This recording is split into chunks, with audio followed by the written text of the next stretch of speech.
Gold trusted gold buyers. మీరు తాకట్టు పెట్టిన బంగారాన్ని విడిపించి ఈ రోజు ఉన్న మార్కెట్ ధరకు కొనబడును.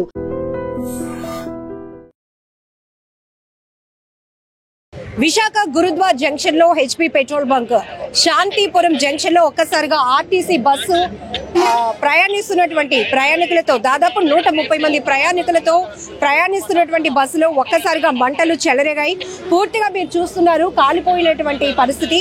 4 ఫైర్ ఇంజన్లు వచ్చి అదుపు చేస్తే గానీ మంటలు పూర్తిగా అదుపులోనికి రాలేనటువంటి పరిస్థితి. చాలా పెద్ద ప్రమాదమే తప్పిందని చెప్పాలి.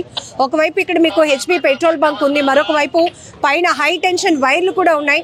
అయితే ఇక్కడ శాంతిపురం జంక్షన్ లో విధులు నిర్వహిస్తున్నటువంటి ట్రాఫిక్ కానిస్టేబుల్ అలర్ట్ అవి ఇమీడియట్ గా ఫైర్ డిపార్ట్మెంట్ కి కాల్ చేయడం వల్ల వాళ్ళు ఫైర్ ఇంజన్స్ తో పాటు ఫోర్స్ అంతా కూడా వచ్చి మంటలు అదుపు చేయడం జరిగింది. ఏం జరిగిందండి? ఎన్ని గంటల ప్రాంతంలో జరిగింది? ఇది 8:30 మధ్యలో మేడం. 8:30 మధ్యలో బస్సు ఆగింది అనమాట.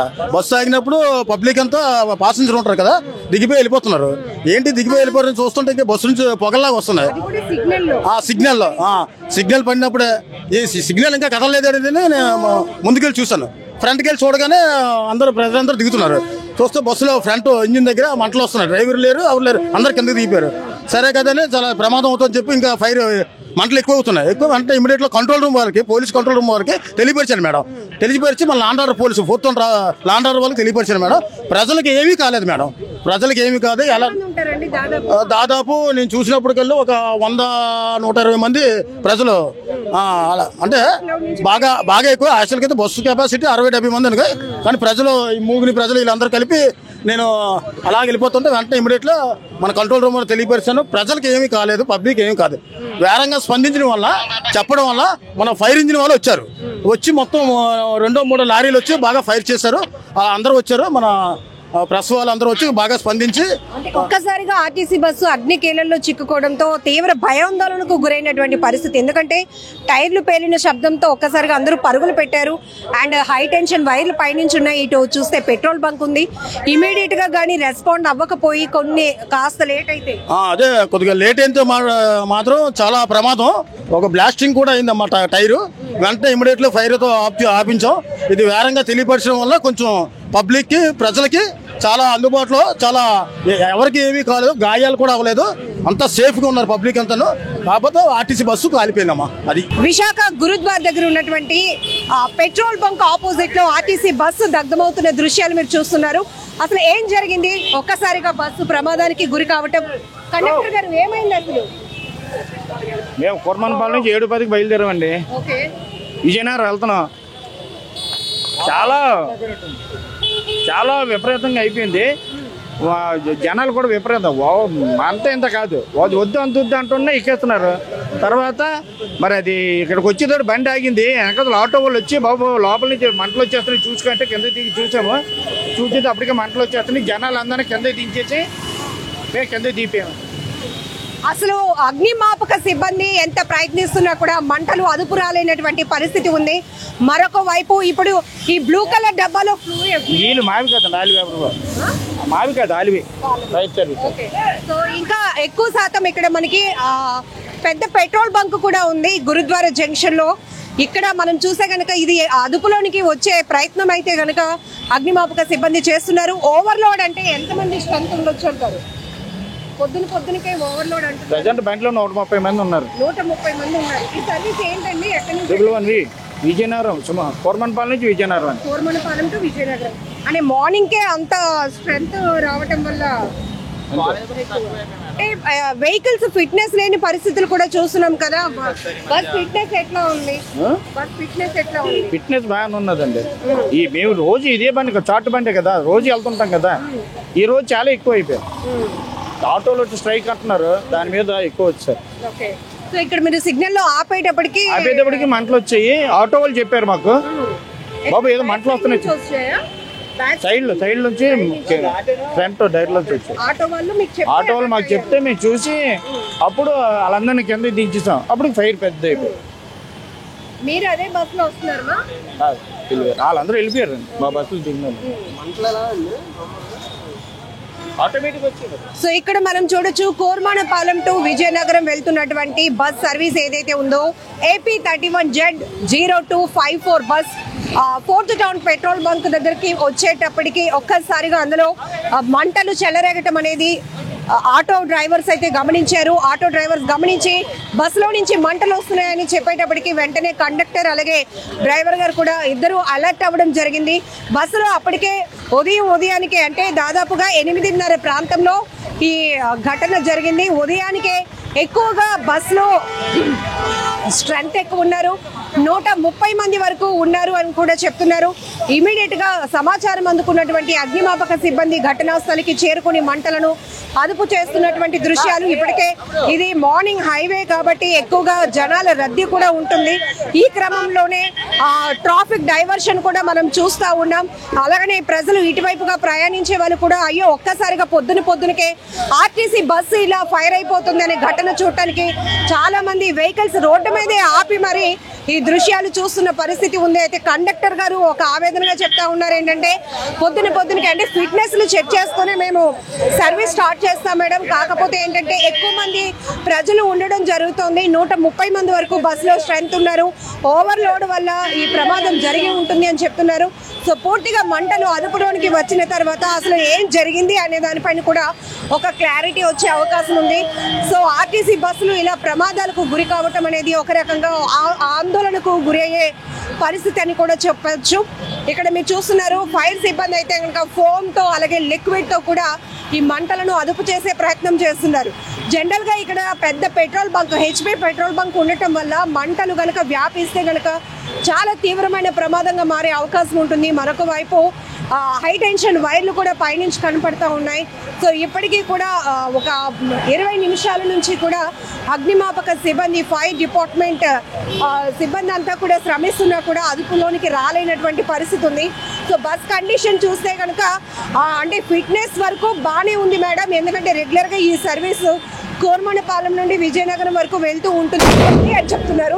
సో మరోవైపు మనం చూసాం ఇప్పుడు పరుగులు పెట్టాల్సినటువంటి పరిస్థితి, టైర్లు పేలటంతో ఒక్కసారిగా అందరూ ఒక బాంబు పేలినటువంటి శబ్దం వచ్చింది, ఒక్కసారిగా అందరూ పరుగులు పెట్టాల్సినటువంటి పరిస్థితి వచ్చింది. సో ఎక్కడ చూస్తున్నారు ఈ ప్రమాదం ఖచ్చితంగా ప్రజలు మాత్రం డైవర్ట్ చేయకపోతే ఇటుగా ఇంకా దగ్గరికి వెళ్ళే ప్రయత్నం ఎవరైనా చేస్తే కనుక ప్రమాదం మరింత పెరిగే అవకాశం ఉంది. కాబట్టి ఇప్పటికే ట్రాఫిక్ పోలీసులు కూడా అలర్ట్ అయ్యి అందరినీ కూడా ట్రాఫిక్ ని డైవర్ట్ చేస్తున్నారు. సో టైర్లు పేలినటువంటి శబ్దం మీరు లైవ్ లోనే విన్నారు కదా. కేవిటి ప్రసాదరావు అండి, నేను assistant district fire officer Maripalem. మాకు విశాఖపట్నం కంట్రోల్ రూమ్ నుంచి కరెక్ట్గా 8:30 గంటలకి ఇలాగా మన ఏంటంటే 4th టౌన్ పోలీస్ స్టేషన్ దగ్గర గురుద్వారా దగ్గర బస్సు ఫైర్ అవుతుందని మాకు ఇన్ఫర్మేషన్ వచ్చింది sir. Shantipuram junction 4th town police station దగ్గర. వెంటనే మేము మా వెహికల్ దగ్గరలో ఉన్న మరిపాలెంలో మా వెహికల్ ఉంది, వెంటనే మేము ఒక 2 వెహికల్స్ వెంటనే మేము టర్న్అవుట్ చేసాము. వచ్చేప్పటికి ప్యాసింజర్స్ అందరూ బయటికి దిగిపోయారు, ప్యాసింజర్కి ఎటువంటి ప్రమాదం లేదు. వెంటనే మేము మా కార్యక్రమంతో చేపట్టి ఈ యొక్క ఫైర్ టెండర్స్తో ఈ బస్సుని పూర్తిగా తగలబడుతున్న బస్సుని ఆ వాటర్తో పూర్తిగా కంట్రోల్ చేస్తున్నామండి. మ్యాక్సిమం బస్సు కంట్రోల్ అయిపోయింది, ఫైర్ అంతా ఇంకేం లేదు. ఫోమ్ ఉపయోగించి మొత్తం అంతా కంట్రోల్ చేసామండి. ఒక టైర్ మాత్రం పేలింది, మిగతా ఆయిల్ ట్యాంక్ కానీ ఏమి పేలలేదు. Is the cause of fire is electrical shock check అని మేము ప్రాథమిక దర్యాప్తులో మాకు తేలిందండి. ఈ ఫర్దర్ ఇన్ఫర్మేషన్ మేము మొత్తం చెప్తాము. ఎలక్ట్రికల్ షాక్ చెక్ అండి, కొంచెం మ్యాక్సిమం ఇటు బల్లంటికి ఎలక్ట్రికల్ షాక్ చెక్ అవుతుంటాయి అనుకోకుండా ఇది ఎలక్ట్రికల్ షాక్ చెక్ అయింది. ఆయన వెంటనే డ్రైవర్ అందరూ అప్రమత్తం చేశారు, వెంటనే ప్యాసింజర్స్ అందరూ బయటకు వచ్చారు, దాంతో పెద్ద ప్రమాదం తప్పింది. మేము వచ్చారు ఫైర్ అవుతుందండి, అంటే ప్రజలందరూ ప్రయాణికులందరూ బయటకు దిగిపోయారు, బస్సు మాత్రం ఫైర్ అవుతుంది. మేము వచ్చిన వెంటనే మా యొక్క వాటర్ టెండర్తో ఉపయోగించి ఈ ఫైర్ని మ్యాక్సిమం 95% కంట్రోల్ అయిపోయిందండి. కాకపోతే బస్సు మాత్రం డ్యామేజ్ అయిందండి. ఎంతమంది మ్యాన్ పవర్ వర్కౌట్ అయింది, అలాగే ఎన్ని ఇంజిన్స్? ఒక 4 ఇంజిన్లు, అంటే విశాఖపట్నం నుంచి ఒక 2 ఇంజిన్లు, మరిపాలెం నుంచి ఒక 2 ఇంజిన్లు వచ్చాయండి. ఈ దగ్గరలో ఈ ఫైర్ సర్వీస్ ఉండడం వల్ల వెంటనే మేము దాన్ని కంట్రోల్ చేయగలిగాము. సార్ పరిస్థితి హైవేలో ఎక్కడ మీకు ఫైర్ సర్వీస్ అనేది ఎక్కడ అందుబాటులో లేదు, అంటే మనకి ఇది ఒక 5 కిలోమీటర్స్ దూరం ఉంది. మరిపాలెం 5 కిలోమీటర్స్, విశాఖపట్నం ఒక 6 కిలోమీటర్స్. అంటే మాకు ఇన్ఫర్మేషన్ రావడం అంత లేట్ అవుతుందండి. అంటే మాకు కంట్రోల్ రూమ్కి ఎవరో చెప్పారు, ఆ కంట్రోల్ రూమ్ మాకు రావడం అయింది. వెంటనే మేము బయలుదేరిపోతాం. విత్ ఇన్ 1 minute మేము బయలుదేరిపోతాము. హైవేలో మరి ట్రాఫిక్ అది ఉంటుంది కాబట్టి కొంచెం ఇదైంది. మీరు రాగానే ఆల్రెడీ బస్సు కదండి, మరి ఆయిల్స్ అవి ఉంటాయి, సీట్లు అవి ఉంటాయి కాబట్టి కొందరు తొందరగా అంటుకుంటాయి. మాక్సిమం మేము ఎవరికి ప్రయాణికులకి గాయాలు కానీ చనిపోవడం కానీ జరగలేదు. అప్పటికి బస్సులో ఒక 50 మంది ప్రయాణికులు ఉన్నారని చెప్తున్నారు డ్రైవర్ వాళ్ళు కదా. అంటే వాళ్ళు చెప్పింది అలా చెప్పారు. 130 మంది ఆ కెపాసిటీ అందరు.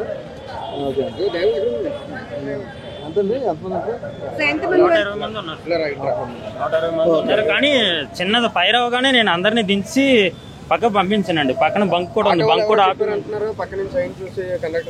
లేదండి. ఆటోలు నేను సిగ్నల్ ఆగేటప్పుడు నా పక్కన ఆగుతాయి కదా, నేను చూసాను.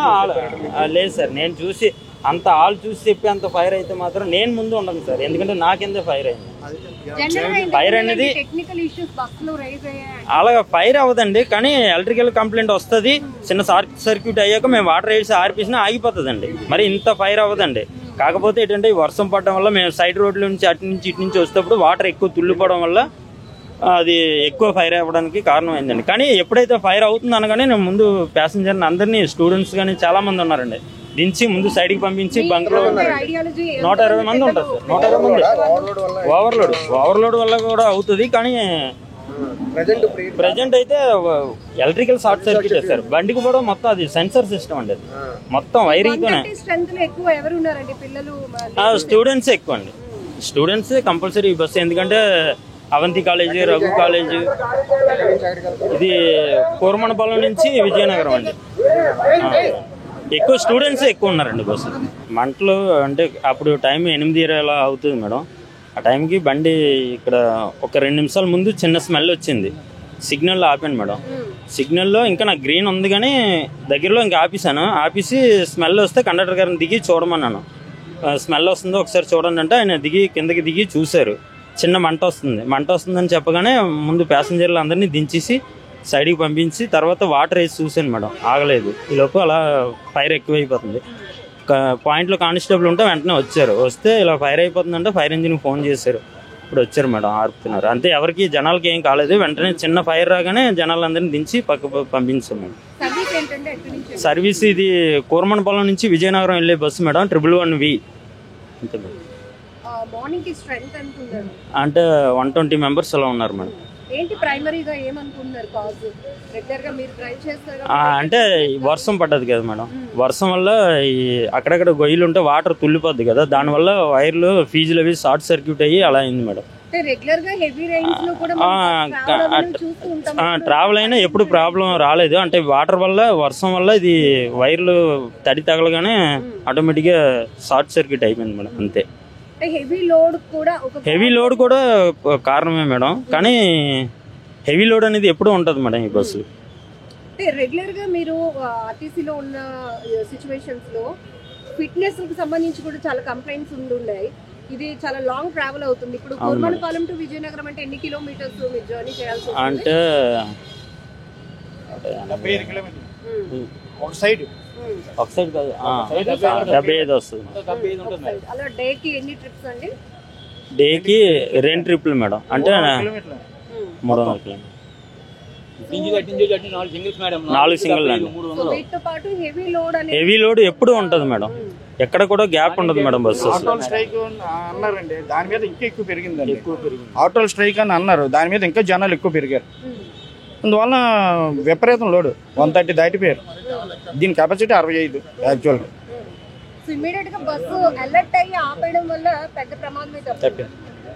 తప్పింది. నిజంగా ప్రస్తుతం ఉన్నటువంటి సమాజం దేనికి ప్రయారిటీ ఇస్తుంది? ఆర్థిక సంబంధాల చుట్టూ మాత్రమే తిరుగుతుంది. మళ్ళీ ఎన్నికలంగానే చాలా విరక్తి కలుగుతాం. మంచి అనిపిస్తుంది కదా, లేడీస్ కూడా ఛాలెంజింగ్ జాబ్స్ చేసినప్పుడు చాలా బాగుంటది. ట్రాఫిక్ అసిస్టెంట్స్ గా నియమించిన ట్రాన్స్జెండర్స్ అందరితో సాల్యూట్ చేయించుకుంటున్నారు. ఫుడ్ డెలివరీ ఇవ్వటానికి వెళ్ళినటువంటి డెలివరీ బాయ్ అనిల్ పై కళ్ళ ముందు